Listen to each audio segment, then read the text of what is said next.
Hello, student.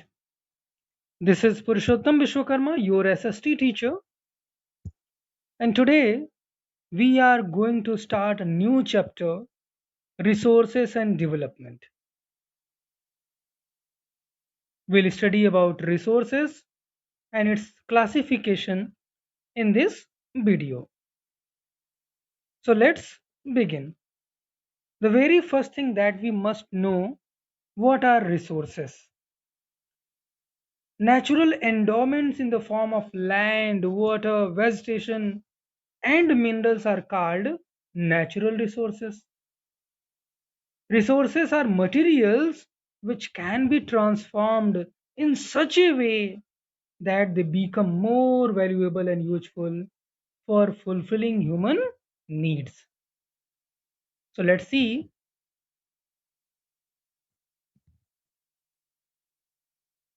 Another definition of resource: everything available in our environment which can be used from your textbook, which can be used to satisfy our needs, provided it is technologically accessible.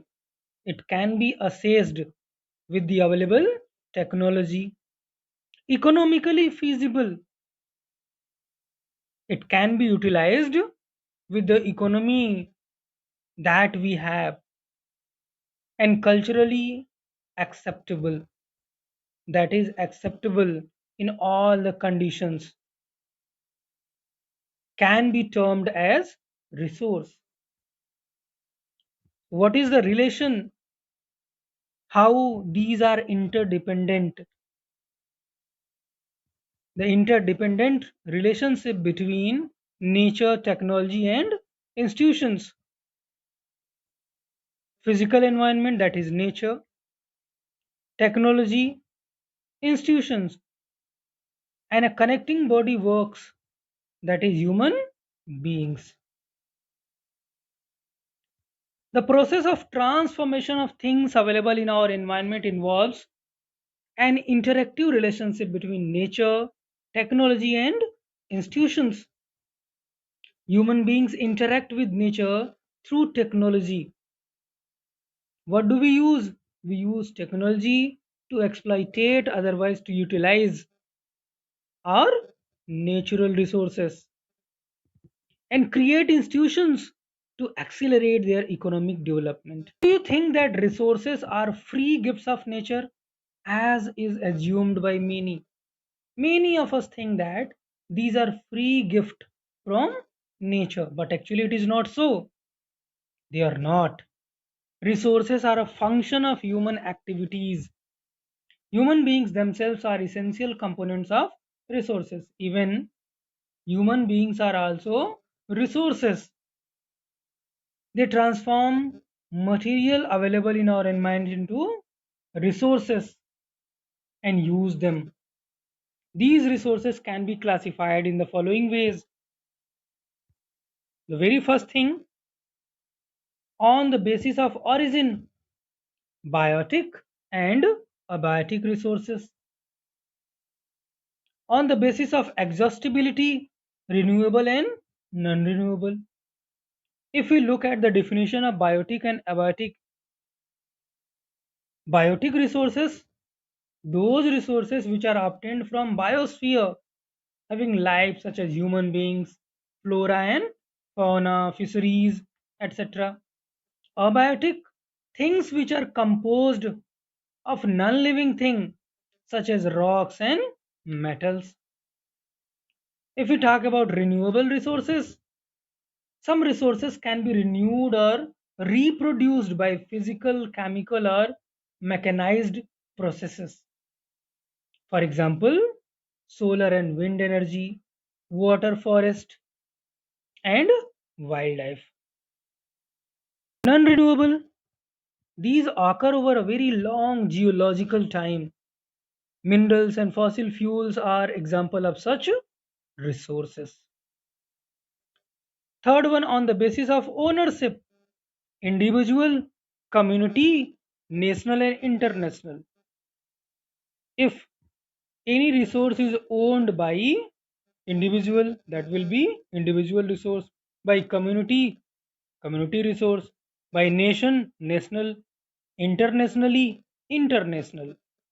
On the basis of status of development, potential, developed, stock, and reserves. There is a flow chart given from your textbook. Resources can be classified into two, especially basically into two parts: natural and human, that is man made, you can say. Renewable, non renewable in natural. Furthermore, renewable is divided into continuous flow, example wind, water. Biological, further biological is divided into two: natural vegetation, that is forest, and wildlife. Non renewable, recyclable, example metals. Non recyclable, example fossil fuels. Human made, structure and institutions, quantity and quality. So this is classification of resources. Now we'll study types of resources with definition. On the basis of origin, biotic resources. These are obtained from biosphere and have lives such as human beings, flora and fauna, fisheries, livestock, etc. These are basically related to living beings. Next one, abiotic. All those things which are composed of non-living things are called abiotic resources. Non-living things which don't have life. For example, rocks and metals. Now the next one, on the basis of exhaustibility. Renewable resources. The resources which can be renewed or reproduced by physical, chemical, or mechanical processes are known as renewable or replenishable resources. These are words: replenishable or renewable. These are synonyms. For example, solar and wind energy, water, forest, and wildlife, etc. Now, non renewable resources. These occur over a very long geological time. Minerals and fossil fuels are examples of such resources. These resources take millions of years in their formation. Some of the resources, like metals, are recyclable, and some, like fossil fuels, cannot be recycled and get exhausted with their use. As soon as we use them, these get exhausted. On the basis of ownership, there are four types of resources on the basis of ownership. What are these? Individual resources that are owned and governed by individual person. These are also owned privately by individuals, by a particular person. Many farmers own land which is allotted to them by government against the payment of revenue. In villages, there are people with land ownership, but there are many who are landless. There are many who don't have any kind of land. Urban people own plots. In cities, people own plots, their houses and other property, plantation, pasture lands, ponds, water in wells, etc. These are privately owned properties, that is individual resources, are some of the example of resources ownership by individuals. Now you have to make a list of resources owned by your household. What do you have? in your house. Community owned resources. Community owned, that is owned by community. The owner of such resources is community. There are resources which are accessible to all the members of the community. Village commons, grazing grounds, burial grounds, village ponds, etc. These are common to all. Grazing grounds, burial grounds, cemeteries, village ponds, these are for all, common to all. Public parks, picnic spots, playgrounds in urban areas. These are de facto, these areas are de facto accessible to all the people living there. These can be assessed without any problem. In fact, these are accessible to all. Anyone living in the city can use such resources. So these type of resources are known as community owned resources. For example, grazing grounds, burial grounds, village ponds, along with playgrounds, park, picnic places. These are community owned resources. Now, national resources. What are national resources? Technically, all the resources belong to the nation. Whatever do we have, that is also a part of the nation, a property of the nation. The country has legal powers to acquire even private property for public good. For the welfare of public, the government can acquire the property of others for making roads, for making infrastructure, for establishing industries.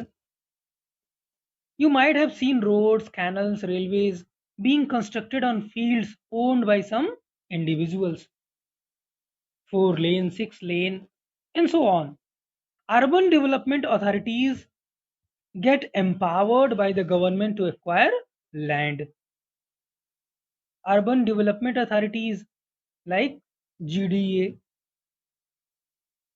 DDA, such authorities get empowered by the government to acquire land.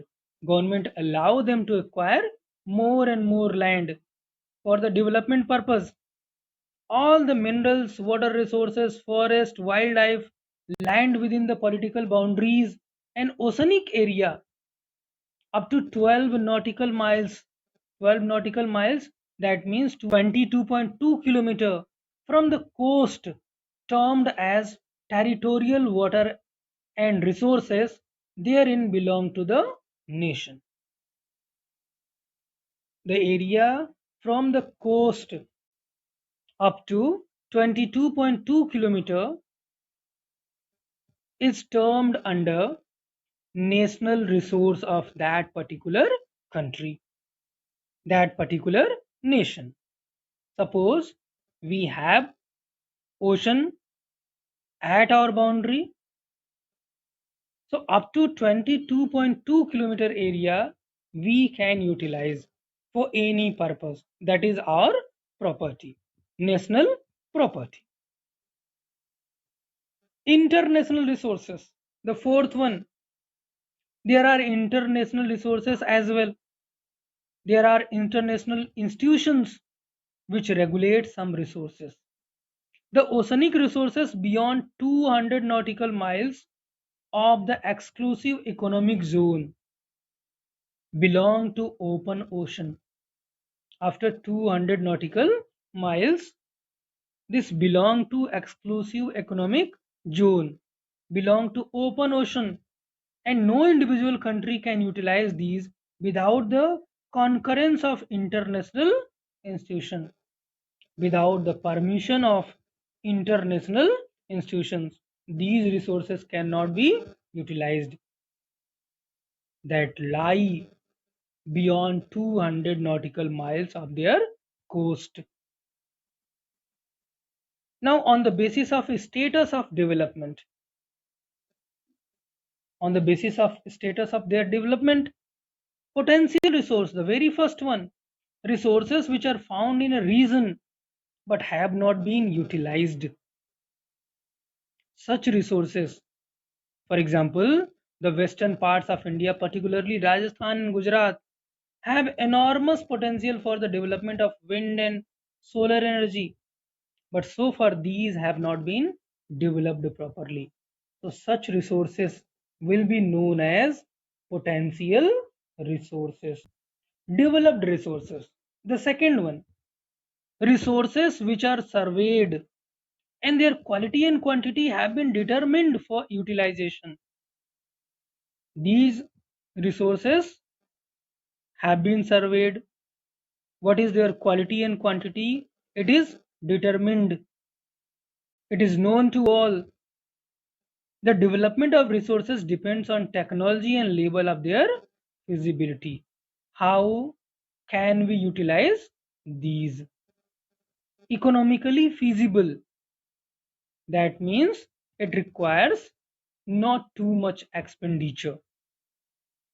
Now, next one is stock. This is the second last in this video.